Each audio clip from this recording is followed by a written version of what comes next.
Bien, quiero que busque su Biblia, por favor, en el libro de Romanos, capítulo 13, verso 12. Romanos, capítulo 13, verso 12. Vamos a leer así. Esta prédica entonces se llama Armados hasta los dientes. Y es una serie porque recién hoy vamos a poder ver una parte de lo que es la armadura de Dios. Romanos 13, 12 dice: la noche ya casi llega a su fin, el día de salvación amanece pronto, por eso dejen de lado sus actos oscuros, como que si se quitaran una ropa sucia, y pónganse la armadura resplandeciente de la vida recta. Wow, es una palabra bastante fuerte. Quiero que nos metamos un poquito en la prédica. Yo no sé si usted alguna vez vio alguna de las películas que siempre están el malo y el bueno, y mayormente el malo siempre termina muriendo, ¿no? Y lo peor de todo es que siempre termina cayendo de una altura. No sé si se dio cuenta que la mayoría de los malos siempre caen de un peñasco, de la altura de un edificio, no sé, ¿se da cuenta de eso? Creo que es más fácil terminar una película de esa manera, porque siempre se muere así, ¿no? El malo siempre murió cayendo de algún lado. Siempre que el malo cae, se quiere llevar al bueno puesto, se lo quiere agarrar como para que ya que me muero, que se muera conmigo. Quiero que usted vea una cosa: estamos en guerra continua, y aunque no queramos involucrarnos, ya estamos inmersos en ella. Muchos dicen: yo no me meto con el diablo y él no se mete conmigo. Y mire, déjeme decirle una cosa: esos pactos son solo falacia, ya que el enemigo siempre se meterá contigo, con tu familia, con tu generación, y si no reaccionamos, vamos a ver cómo nuestra vida se va perdiendo, y lo único que vamos a hacer después es echarle la culpa a Dios porque Dios no hizo nada. Es terrible esto, es terrible. Ahora, como les decía, en la prédica pasada hablamos que todo lo que se ve tiene un trasfondo en lo que no se ve. Hablamos que muchas circunstancias adversas que llamamos lucha espiritual tienen su origen en lo oculto. Las luchas espirituales son nada más y nada menos, amado hermano, que una guerra invisible e inteligente, con el objetivo de abortar tu salvación y la salvación de muchos. Y al igual que en las películas, cuando el malo cae y se quiere llevar puesto al bueno, que en este caso el malo sería el diablo, que por cierto está vencido por el Señor Jesucristo, lo que Cristo hizo en la cruz lo venció, él intentará llevarse al que pueda. El diablo está engañando al mundo, haciéndole creer que Dios permite todo lo que usted vive. Y déjeme decirle, Dios no está permitiendo nada. Hay muchas cosas que suceden en el mundo que son producto de engaño del diablo. Y muchos de esos engaños hacen que nosotros entreguemos lo que nos corresponde. ¿Conoce el cuento del tío? ¿Alguna vez escuchó hablar del cuento del tío o le hicieron el cuento del tío? Qué pena, ¿no? El diablo es un estafador y se conoce perfectamente el cuento del tío, porque está día y noche maquinando cómo hacer caer a las personas como para robarle la bendición y su salvación. Présteme atención a esto: a Satanás no le importa tu nombre, ni el estatus social de tu apellido. Le importa engañarte para que no cumplas el propósito de Dios. Él hace lo imposible para mantenerte ocupado con distracciones, para que así te pases la vida sin afectar el mundo espiritual para el cual fuiste diseñado. Si puedes mantenerte ocupado en cosas que no entiendes, te está ganando una batalla. Y esto es feo. Fuimos creados para gobernar, no para vivir a merced de engaños del diablo. Mucha gente se pasa la vida cuestionando cosas de la iglesia, de los pastores, de la organización, echando culpas de sus fracasos a la iglesia o a los líderes. Y esto es resultado de una influencia satánica, de una influencia del diablo, porque el enemigo quiere ponerte en enemistad con lo que te da vida, que es esencialmente la iglesia. Cuando a alguien le falta intimidad, se le nota. Diga conmigo: se te tiene que notar que sos cristiano. Hay una idea puntual de este tiempo de pandemia que no lo había escuchado antes, y es asintomático. ¿Sabe lo que es alguien que es asintomático? Que no tiene síntomas.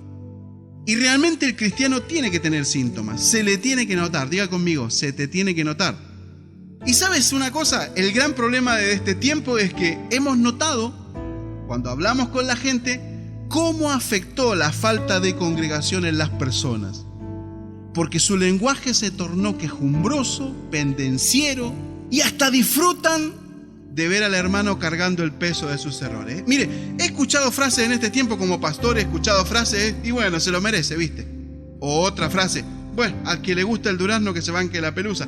Aunque es a modo de chiste, pero tiene un cierto grado de satisfacción. Como que si disfrutáramos de que al hermano esté pasando crisis. Y esto es triste, ya que vemos que el distanciamiento social también trajo un distanciamiento con lo que es la palabra del Señor. Mire, primero quiero aclarar que esto no sucedió acá en la zona. Es de otro lado, usted no se preocupe, no piense, ¿y quién será el que habrá hablado con el pastor? No piense eso. Aunque esta semana he hablado con mucha gente. Esto sucedió en otro lado. Pero es triste ver que el distanciamiento social también trajo un distanciamiento hacia Dios. Y eso se nota. Y acá vemos un problema, porque al estar pendiente de pelear con las personas, el enemigo se filtra en lo invisible haciendo una grieta en el ágape de la iglesia. ¿Me va entendiendo? Y es ahí cuando comenzamos a perder terreno, porque al prestar oídos al diablo comenzamos a ver lo malo en los hermanos y no vemos todas las cosas buenas y lindas que tienen los hermanos. Amados, el que está generando lío en la iglesia no es el hermano de mal carácter, es el enemigo de los hijos de Dios que intenta hacerte perder la visión para que así te amargues y luego pierdas la salvación. Y lo peor de todo es que cuando estás amargado afectas a mucha gente, porque cuando uno habla, como les dije hace un rato, cuando uno habla se le nota y muchos son contaminados. Por eso yo tengo que tener cuidado. Ahora, ojo, no estoy justificando la falta de madurez de nadie, porque cada uno debe velar por su propia quintita. Tiene que saber en qué área le está dando lugar al diablo o el diablo lo está usando. Seamos inteligentes.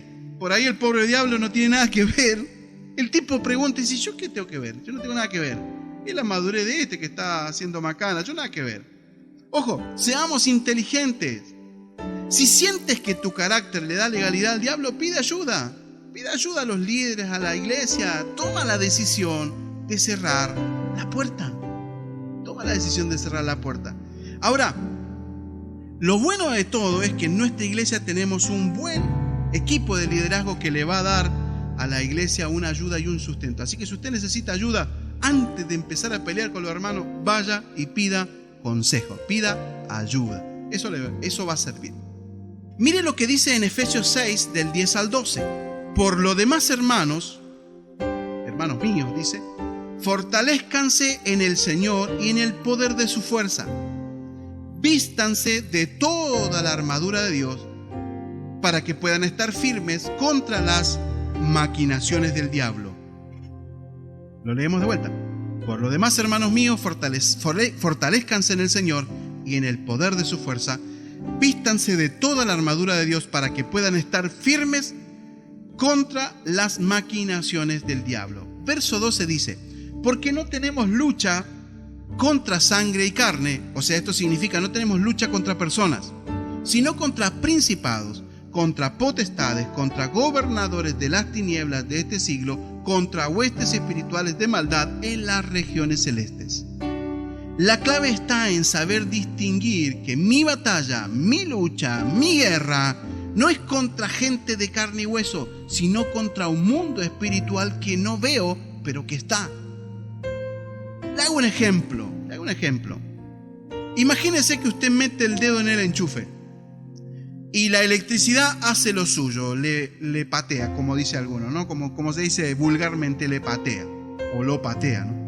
La electricidad hace lo suyo y usted toca el cable y usted siente el impacto, el power, el poder de eso que transmite el cable. Ahora imagínese que a usted le agarra corriente, le pega una patada del enchufe y ¿qué hace usted? Va mañana, el lunes saca turno ahí en el EPEM, lo agarra al operador del EPEM y le dice de todo.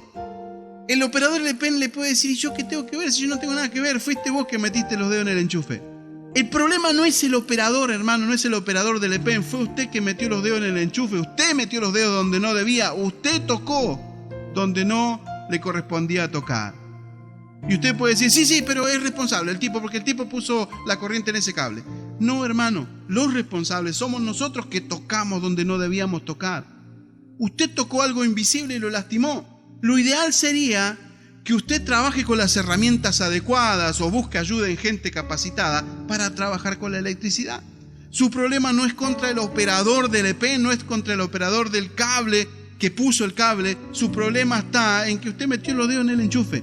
Ahora, ¿por qué le explico esto? Porque la electricidad usted no la ve. Pero si usted mete el dedo en el enchufe, usted va a sentir el impacto. En el mundo espiritual pasa lo mismo. Usted no ve lo que está pasando, pero usted siente el impacto. Y lo peor de todo es que nosotros hacemos, como les dije este ejemplo, nos agarramos con el hermano. En vez de ver que el enemigo está tratando de dividir la iglesia, en vez de ver que el enemigo te está tratando de separar del cuerpo, lo primero que hacemos nosotros es pelearnos con los hermanos. Y esto es lo que pasa con muchos cristianos. Pelean con el enemigo equivocado. Comienzan a reprender cuanta cosa ven, sin saber que eso traerá consecuencias. ¿Usted me va entendiendo? Y es por esto que en nuestra iglesia, como les dije hace un ratito, trabajamos con células donde hay líderes cada 10 personas, y también usted puede consultar con nosotros como pastores. Antes de comenzar a pelearse con alguien, pida consejo, porque es muy probable que el enemigo esté intentando sacarlo de su propósito y usted no se está dando cuenta. El verso 12 que acabamos de leer: porque no tenemos lucha contra sangre y carne, sino contra principados, contra potestades, contra gobernadores de las tinieblas de este siglo, contra huestes espirituales de maldad en las regiones celestes. En este verso 12 está la clave para entender nuestra lucha. Veo que hay un dicho popular que es cosa de mandinga, ¿no? Cosa de mandinga. Cuestiones de suerte. Otros le dicen mala pata. Y algunos que son un poquito más jipones, se puede decir malas vibras. Pero no, hermano. Hay una intencionalidad detrás de todo esto. El enemigo invisible intenta controlar tu accionar para provocarte un estancamiento. Ahora, ¿cómo lo hace? Te muestra los errores de la congregación, del pastor, del líder, de los hermanos, y le habla tu rechazo. Se pone ahí al lado de tu orejita. ¿Has visto los dibujitos animados que de repente se ve un dios de un lado y un diablito del otro acá en el hombro parado y te van hablando al oído? Bueno, ahí está el diablito hablándole a tu oído y le pega un golpecito a tu rechazo y le dice: ¿viste que no te tienen en cuenta ahora en la radio, viste? ¿Viste que ahora halagan a todos los hermanos que vienen, pero no te tienen en cuenta? ¿Viste que el pastor dijo en la prédica algo que vos dijiste? ¿No será que está hablando de vos? Porque estos son hipócritas, así es. ¿Viste que en la iglesia no se pueden guardar secretos? ¿Viste que en la iglesia no se le da valor a la confesión? Hay un montón de cosas que el diablito te habla acá, parado en tu oído izquierdo o derecho, no sé de qué lado tenés el diablito, fíjate vos. Ahora, siempre juzgaremos un error, pero nunca celebraremos los muchos aciertos que hay en las congregaciones. Somos más propensos a ver lo malo que las muchas cosas buenas que hay. Y lo peor de todo, mi amado hermano, lo peor de todo es que a veces es más fácil apagar la radio que llegar al final de la predicación para saber cómo salir de esto. Porque está hablando el diablito. Le puedo asegurar que a más de alguno el diablito le está hablando ahora al oído. Diga conmigo, es una cuestión de decisión. El enemigo no puede obligarte a nada, pero sí puede provocar situaciones para que nosotros reaccionemos de esta o esta otra manera. Con artimañas el diablo mueve el timón de nuestra vida direccionándonos para donde él quiere. Si él quiere que veamos algún error, hará que estés justo ahí para verlo. Cuando ya logra manejar todo lo que vos sos, genera una cultura de queja, de murmuración, de rencilla, nos deja solitos. ¿Por qué? Porque ¿para qué se va a meter si ya nosotros nos manejamos solos? Ya nosotros mismos generamos nuestras propias crisis, ya nosotros mismos generamos nuestras propias broncas, ya nosotros empezamos a hablar mal de quien sea, a pelearnos con quien sea, total, ya estamos en el juego. ya Satanás se va, empieza a molestar a otro, y a nosotros nos deja con esa cultura de rencilla, lamentablemente.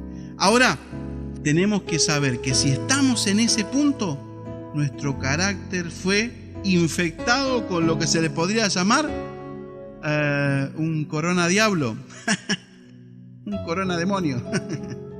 No sé cómo se le podría llamar, pero lamentablemente cada uno puede estar analizándose ahora cómo está el carácter. Ahora, Efesios 6:13 dice: por tanto, tomad toda la armadura de Dios para que podáis resistir en el día malo. Y habiendo acabado todo, estad firmes. La armadura de Dios se trata de intimidad con Dios, mi hermano. Y como dice el pasaje bíblico, se trata de verdad, se trata de justicia, se trata de paz, de fe, de certeza de salvación, de palabra de Dios y oración por los demás. Teniendo todos estos ítems muy claros y habiendo entrenado en ellos, estaremos armados hasta los dientes. Ningún enemigo podrá sacarnos del propósito, ni nos robará lo que Dios nos dio para ser bendecidos. No nos puede robar lo que Dios nos dio para bendecirnos a nosotros y a nuestras generaciones. El diablo no lo puede robar, pero hay que pararse en la verdad de Cristo, en la justicia de Dios, en la paz de Dios, teniendo fe, certeza de salvación, palabra de Dios y estando orando siempre por los demás. Estemos orando, Negri, dijo un hermano de por acá. Ahora, en el día de hoy, esta segunda parte del mensaje, vamos a tratar una parte de la armadura de Dios que es la verdad. El verso 14 dice: estad pues firmes, ceñidos vuestros lomos con la verdad.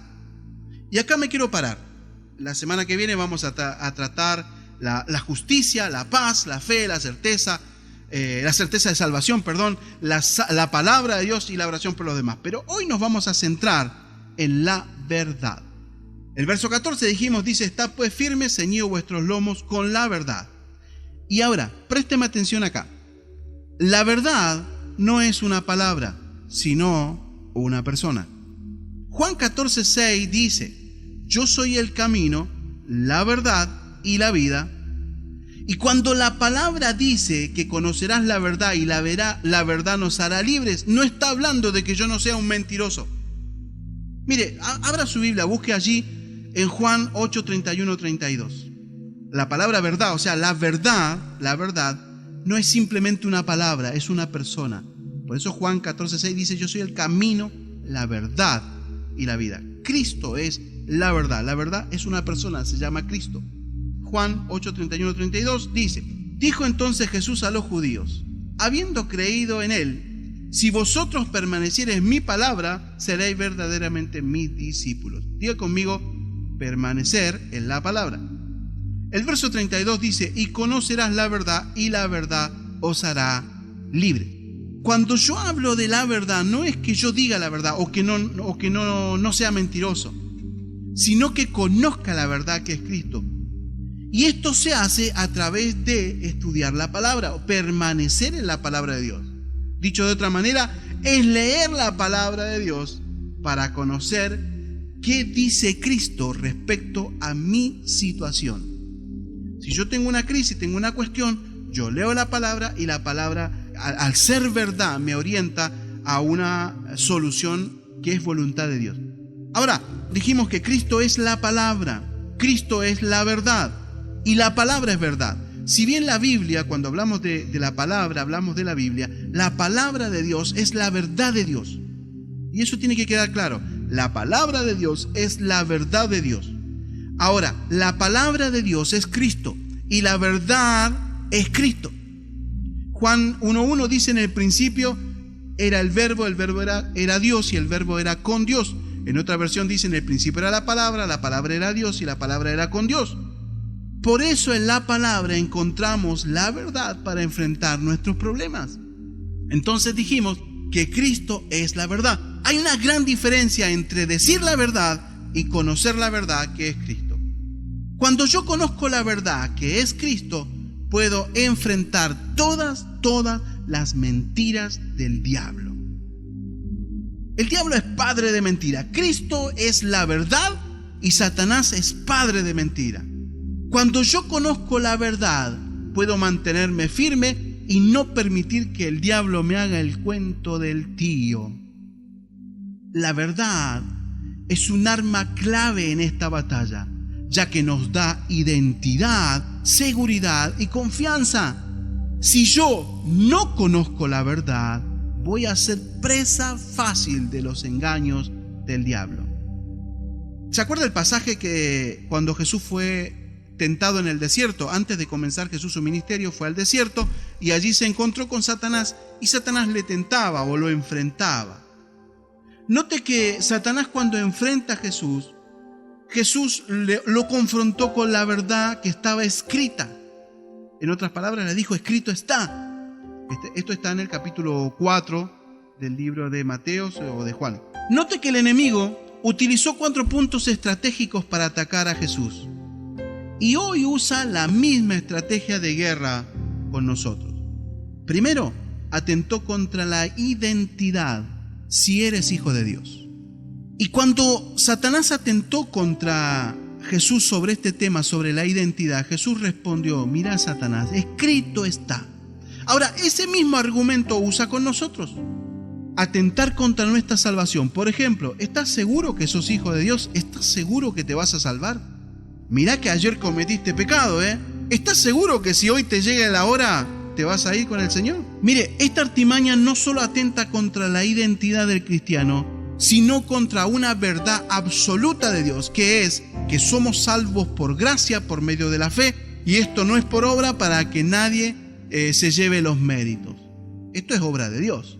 Efesios 2, 8 y 9. Esto dice aquí, ¿no? Que la salvación es por fe. Juan 1:12 dice: mas a todos los que le recibieron, a los que creen en su nombre, les dio potestad de ser hechos hijos de Dios. Esta verdad el diablo no la puede refutar. La identidad es una verdad que el diablo no puede refutar, no puede cambiar. Pero debemos estar seguros de abrazar esta verdad. Ahora, mi pregunta es: ¿usted es salvo? Hágase esta pregunta, pregúntele a su vecino ahí, al que tiene al lado: ¿usted es salvo? Si usted cree en Cristo y cree que Jesucristo es el Señor de todas las cosas, cree que Jesucristo murió para perdonar nuestros pecados, y usted reconoce que es pecador y que necesita el perdón de ese perdón que Cristo derramó en la cruz, entonces usted es salvo. Usted es salvo. Y tiene que tener certeza de esto, que el diablo no le mienta. Otro de los puntos que usó Satanás contra Jesús fue la necesidad material. Le dijo: si tienes hambre, dile a estas piedras que se conviertan en pan. La necesidad de una mejor vida en el ser humano no está mal, hermano. Todos necesitamos vivir bien o vivir mejor de alguna manera u otra, y todos buscamos las maneras, la forma de poder prosperar. Pero lo que el diablo viene a mostrarnos es que la crisis es más poderosa y abundante que lo que Dios nos puede dar. Y muchas veces nos ofrece buscar soluciones mágicas, negocios turbios, trabajos mediocres, con tal de prosperar. Y la verdad es que nuestra prosperidad está en la palabra de Dios. La palabra dice y nos enseña cómo prosperar. La palabra nos enseña cómo debemos de vivir para que no nos falte nada. Malaquías 3:11 dice: probadme en esto, dice en versión Reina Valera, probadme en esto, si no os abriré las ventanas de los cielos. Es la única vez que vamos a encontrar en la Biblia que Dios dice: pruébenme, van a ver. Una simple ofrenda puede destrabar tu economía. En la palabra de Dios está la respuesta. Es que Dios proveerá todo lo que nos falta conforme a las riquezas en gloria en Cristo Jesús. O sea, eso significa: cuanto más intimidad tengamos con Dios, más Dios se ocupará de mí. ¿Por qué? Porque cuanto más conozco de Dios, menos uso mis facultades y permito que Dios me bendiga y yo no me meto. Y si Dios bendice, si Dios está en casa, no falta nada. Decimos siempre aquí en Casa del Padre: si el Padre está en casa, no nos falta nada. Lo tercero que le apuntó Satanás a Jesús fue en la autoestima. Tírate de acá arriba, Dios enviará ángeles a rescatarte. En otras palabras, ¿no? La autoestima tiene que ver mucho con nuestra identidad. Si eres hijo.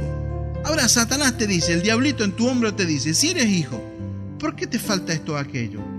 ¿Por qué a otros Dios los bendice y a vos no? ¿Por qué estás viviendo enfermedad? ¿Por qué tus alacenas están vacías? ¿Será que no eres tan hijo como vos pensabas? ¿Será que Dios está tan ausente como tu papá biológico? ¡Qué feo! Y parece que Satanás estuviera ahí, el diablito hablando siempre. Y siempre te dice, probá, si eres hijo, tírate de acá, movete así. Total, si eres hijo, Dios te va a proteger. Y ahí es donde nosotros nos mandamos terribles negocios que después nos salen para la mona. Vio que nosotros estábamos seguros con mi esposa de comprar un vehículo, viajamos kilómetros y kilómetros, lo compramos el vehículo y realmente fue un fracaso. La verdad que nunca tuve un auto tan feo como ese.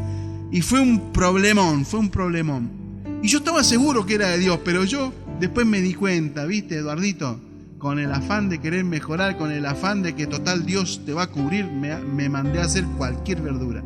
Y terminé fracasando, perdiendo plata, renegando y viviendo... Nada, después fue terrible. Tuve como 2 años después, incluso todavía lidiando para pagar algunas multas que el auto tenía. No, terrible. Así que por cabezón.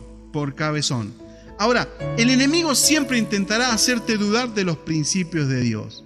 Lo hizo con Adán y Eva. Mire si no lo va a hacer con usted y conmigo. Pero ahí es donde tengo que apelar a la verdad de Dios. En la palabra está la verdad de Dios. Lo cuarto que Satanás apuntó a Jesús, y aunque usted me diga, ¿cómo? Jesús, al orgullo. Al orgullo, sí, le apuntó al orgullo. Porque Jesús era un ser humano. El que era Dios es Cristo. Jesús era simplemente un ser humano, vino como hombre. Dice en el libro de Efesios, y despojándose de su divinidad, fue humano, dejó de su divinidad de Dios y fue humano. Ahora, ¿quién no ha querido recibir respeto por lo que es? El respeto es algo que se gana, no algo que se impone. Y el enemigo intenta atacarnos a nosotros al igual como lo atacó a Jesús. Y acá es donde nos hace subir a la moto, acá es donde el orgullo se nos empieza a inflar. El deseo de ser reconocido es una necesidad implícita en el ADN de cualquier ser humano y el diablo lo sabe. Lamentablemente el diablo lo sabe. Y no necesita hacer mucho para que una persona intente someter a otra basándose en la casa que tiene, en el auto que tiene o en el estatus social que tiene. Ahora, mire la verdad que dice la palabra. Mateo 20, 25, 26 dice: entonces Jesús, llamándolos, dijo: ¿sabes que los gobernantes de las naciones se enseñorean de ellas y los que son grandes ejercen sobre ellas potestad? Note lo que dice aquí. Esta es la verdad poderosa de Dios. Mas entre vosotros no será así. Diga conmigo, entre nosotros no tiene que ser así. Y termina diciendo la frase: sino el que quiera hacerse grande entre vosotros será vuestro servidor.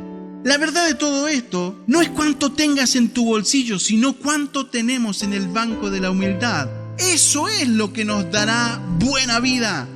Hay gente con mucho dinero que es re humilde.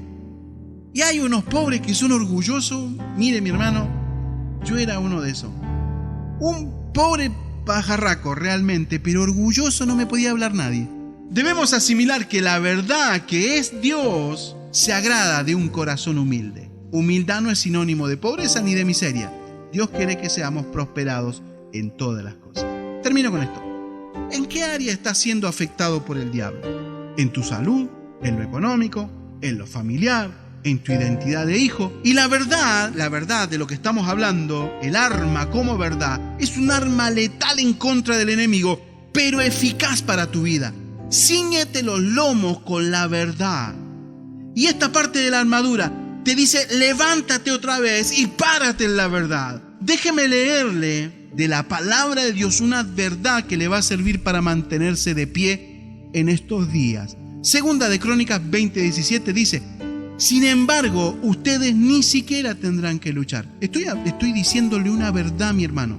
Estoy cargándole el arma de la verdad. El arma, imagínense que la verdad es una AK-47, una 9 milímetros. Y le estamos agregando las balas. Segunda de Crónicas es parte del equipamiento de esa arma que es la verdad. Segunda de Crónicas dice, 20:17, sin embargo ustedes ni siquiera tendrán que luchar. Tomen sus posiciones. Luego quédense quietos y observen la victoria del Señor. Él está con ustedes, pueblo de Judá y de Jerusalén. Le podríamos decir, Él está con nosotros, Aluminé, Pegüeña, Pirolí, San Martín, y vaya a saber quién nos está escuchando por qué lado. En Neuquén creo que allí me mandaron un mensajito que estaba gente de Neuquén escuchando. Él está con nosotros, Él está con ustedes, pueblo de Neuquén, de Aluminé, Villa Pegüeña, Pirolí, San Martín, Junín, y por donde nos estén escuchando. No tengan miedo ni se desalienten. Salgan mañana contra sus enemigos porque el Señor estará con ustedes. Y esta es una verdad que el diablo no puede refutar. El diablo no puede levantarse contra esta poderosa verdad. Porque la verdad es que Dios está con nosotros, que no te abandonó, que no te dejó, que nunca te va a dejar, que eres su precioso tesoro, su hijo especial. Te ama, te protege y te tiene entre sus brazos. Y así como un padre amoroso y poderoso jamás va a dejar que sus hijos sean lastimados. Dios es un Dios de amor y poderoso. Esta verdad, mi amado hermano, es esencial para enfrentar una guerra de poderes como la que estamos enfrentando hoy.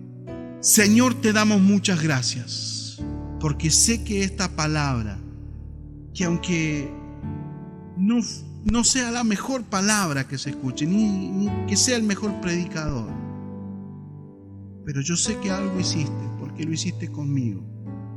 Y me hiciste reconocer la verdad, lo que necesitaba. Me hiciste ver que estabas conmigo. Me hiciste ver que eran muchos más los que estaban conmigo que los que están en contra. Me hiciste ver que mi lucha no es contra la hermana, ni contra el hermano, ni contra la esposa o el esposo, ni contra los hijos, ni contra el pastor, ni contra la congregación, ni contra la institución que no acepta el reino. Mi problema está allí gestado en Satanás. Y hoy le cierro la puerta. Hoy tomo la decisión de pararme firme en la verdad, que Dios peleará mi batalla. Te pido perdón por haberme levantado en contra de mis hermanos. Te pido perdón. Te pido perdón por haberme enojado con la gente y no haber visto el enemigo obrando en lo invisible. Te pido perdón porque muchas veces me peleé con personas y hablé mal de gente mientras el diablo se reía en una esquina disfrutando su victoria. Te pido perdón, mi Dios. Te pido perdón. Y hoy me levanto en tu verdad. Me paro en tu verdad. Tomo la armadura de Dios para soportar en el día malo. Gracias, mi Señor. Dejo todo en tus manos en el nombre de Jesús.